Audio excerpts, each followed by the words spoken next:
बाजीरावाला अजिंक्य योद्धा म्हटलं जातं. खरंच तो एकही युद्ध हरला नाही. खरंय.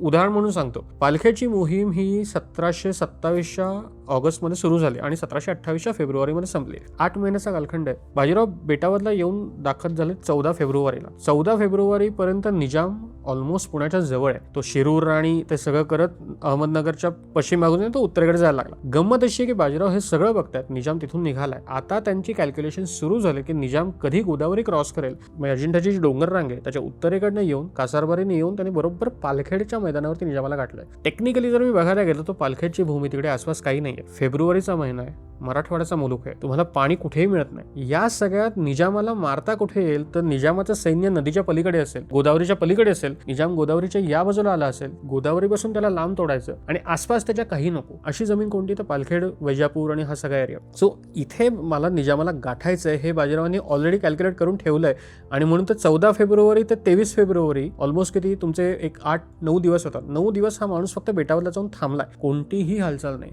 आणि हे उत्तम सूत्र होते यशाचं. ज्या युद्धात हा माणूस उतरलाय ती युद्ध आधीच कॅल्क्युलेट करून मला कशी जिंकता येतील याची सगळी तयारी करूनच तो माणूस युद्ध उतरला. त्याशिवाय युद्धात उतरायचंच नाही.